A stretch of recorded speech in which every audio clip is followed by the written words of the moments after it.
أعوذ بالله من الشيطان الرجيم بسم الله الرحمن الرحيم والصلاة والسلام على رسول الله سيدنا ونبينا محمد صلى الله عليه وسلم amma ba'ad assalamu alaikum wa rahmatullahi wa barakatuhu al'ummar faɗin duniya masu kallon mu kamar da aka sani dai Jamilu Bauchi sunana dan autan Mahalba na garin Katsina kamar da aka sani aka saba na fito in yi amfani da wannan daman ne in isar da wani sako ga iyayenmu guda biyu amma da Allah ina so mutane ina neman alfarma wayanda suke da ruwa da tsaki da kai sakon nan dan Allah dan Annabi su taimaka su kai sakon nan ga kunnuwan wa'annan iyaye namu. Sakon ba mai yawa bane amma kuma muhimmi ne kamar yadda Annabi sallallahu alaihi wasallam yake cewa man kana yu'minu billahi wal yawmil akhir falyakrim dayfahu, wanda ya imani da Allah da ranar lahira to ya girmama bakon shi. Wato magana ta gaskiya ba a koya mu rashin ladabi ba kuma ba a koya mu kakkausan magana ba kuma ba za mu yi ta ga abokanmu ba ma bare iyayenmu. Amma ina so don girman Allah ba don ni ba ba kuma don mu ba mutanen Katsina a dubi Allah a dubi manzon Allah. Mai girma gwamna, wannan abu da aka yi a garin Katsina magana ta gaskiya ba mu ji daɗin shi ba. Magana ta gaskiya ba mu ji daɗin wannan al'amari ba. Wannan bawan Allah da ya ziyarce mu a garin Katsina ya zo ne domin haɗa kan al'umma musulmi baki ɗaya, wanda kusan yanzu duka matsaltsalin da muke ciki ba komi ya ja mu su ba shine rashin haɗin kai. Dama Allah subhanahu wata'ala a Qur'ani shi mai tsarki yana cewa bismillahir rahmanir rahim wa atasamu bi hablillahi jami'an wala tafarraqu, ku yi riko da igiyar Allah kar ku rarraba, domin idan kuka rarraba karfin ku zai tahi. Al'umma tana da wuyar fasawa idan har ya zama kanta ya haɗu. Wannan ban Allah kullum faɗi tashin shi yaya za a yi kanin al'umma musulmi su haɗu, kowa ya cire abin da ke zuciyar shi a dawo a haɗa ala ilaha illallah muhammadu rasulullahi sallallahu alaihi wasallam, wanda shine abin da ya kamata mu yi domin shine gadan da manzon Allah ya bamu. Duk abin da muke yi nan duniya maka same shi, wani dan kaza ne, wani dan kaza ne, wani dan kaza ne, babu mai tabbas. Tabbas din shine la ilaha illallah muhammadu rasulullahi sallallahu alaihi wasallam. Duk musulmin kwarai ita ce yake riko, kuma duk wanda ya shiga kalkashin wannan kalmai to ya zama dan uwanka. Ina magana ne akan taron da aka yi a garin Katsina, ko in ce ake yi a halin yanzu. Gaskiya abin kunya ne gare mu kwarai, saboda profesa ya je garuruwa da dama, amma abin da ya faru a masallacin sarki tsakani da Allah mu dai mutanen Katsina ba mu ji daɗin shi ba. Ko ba komi mutumin nan an san da zuwan shi, duk bakon da zai ziyarce ka ka san da zuwan shi, ya kamata ka shirya kafin ya zo. Mutumin nan ya zo masallaci an ɗauke wuta, ko in ce babu wuta, an bar shi cikin zahi yana karatu cikin zahi, an nemi shi hita. Mutumin da gidan shi da AC, motar shi da AC, ofis ɗin shi da AC. Saboda Allah mu auna abin nan a sikeli na adalci. Magana ta gaskiya mu dai 'yan Katsina, magana ta gaskiya ba mu ji daɗin abin nan ba. Kuma don girman Allah mai girma gwamna, idan Allah ya sa wannan sako ya zo wurinka, muna haɗa ka da girman Allah, mun san cewa kana ƙoƙari ƙwarai, to muna haɗa ka da girman Allah ka gano ina matsalar take. Mu masallacin sarki muke yin zikirin juma'a, wannan ba waƙon al'amari bane wurin mu, amma mu za mu iya haƙuri tunda mu mun saba da haka. Dama mu yi zikirin juma'a cikin zahi, mu yi zikirin juma'a cikin duhu, duk mun saba da haka. Amma don girman Allah a gano inda matsalar take ta wannan abin a gyara, ko da ba a yi dan mu ba, idan baƙo ya zo a taimaka a daure a yadda Katsina kunya.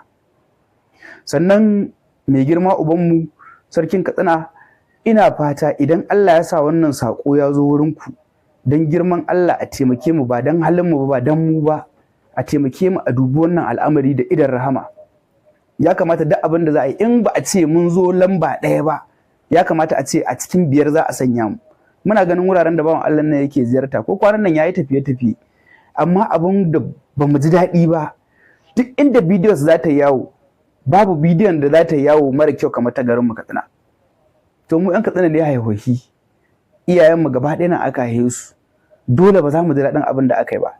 To don girman Allah muna ba da haƙuri, idan har maganar mu ta ɓata rai a yi haƙuri, amma don girman Allah a dubi wannan al'amari da ya faru da idan rahama, a gano inda matsalar take a yi maganinta.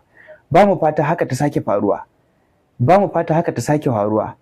tsakani da Allah muna miƙa saƙon ban haƙuri ga Profesa Ibrahim Ahmad Makari ya san Katsina, ya ce ya rayu tsakanin Katsina da Zaria, to ya san Katsina matukar sani, kuma ya kamata a ce yadda Katsina take gidan shi. A cikin maganganun shi na ji ya ce in har da zai iya shiga siyasa, a cikin yanzu maganar da yake a masallaci ya ce in har zai iya shiga siyasa to abu ɗaya cikin 4 da zai sa shi shiga siyasa gwamnan Katsina ya yi mashi ɗaya.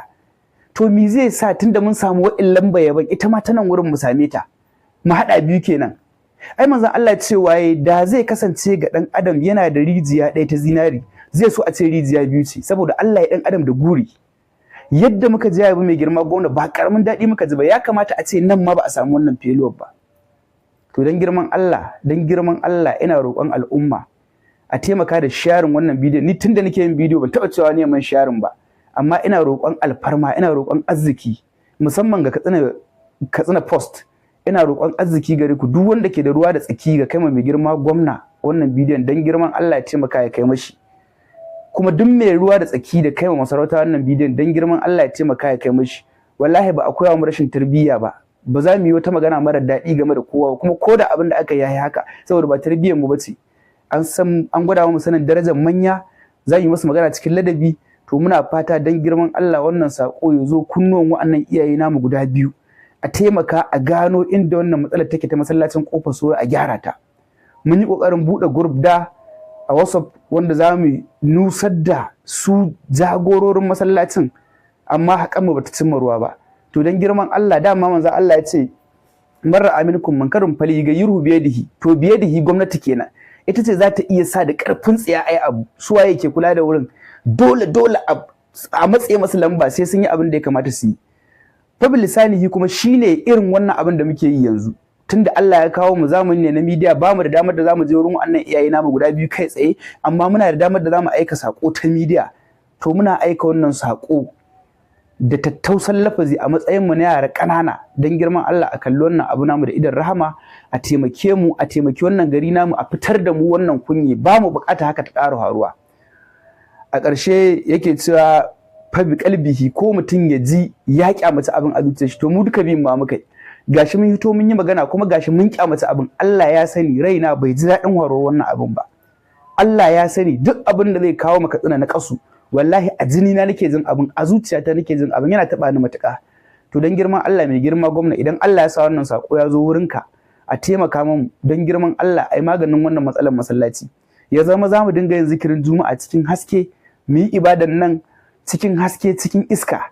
Amma wallahi da kunnaina yanzu na ji anima Professor Hita yana cewa wanda ke kusa da masu hita na ta ku ƙara hitin nan sosai. Ba abin da ya to bakin bawan Allah nan cewa na hitausan ka da ni. To saboda Allah mutum irin wannan, ai ya kamata a ce duk abin da zamu yi a garin Katsina ya zama ya tahi da tunanin Katsina, har abada ba zai ƙara zuwa wani garin da zai daɗi kamar Katsina ba. To muna miƙa saƙon godiyarmu ga Professor. Allah ya saka da alkhairi, Allah ya ƙara mahaifinka lafiya, kuma Sheikh Sharif Ibrahim Sale, ubangiji Allah ya ƙara mashi lafiya. Allah ya ji kan shehunan mu su Sheikh Dahir Bauchi da duka shehunan mu da suka fake, musamman uban mu Sheikh Imam Labaran. Muna ƙara miƙa saƙon ta'aziyyar mu, ubangiji Allah ya jaddada rahama a gare shi, Allah ubangiji ya haska kabarin shi, albarkan manzon Allah. Aqulu qawli hadha astaghfirullah li wa lakum. Assalamu alaikum wa rahmatullah.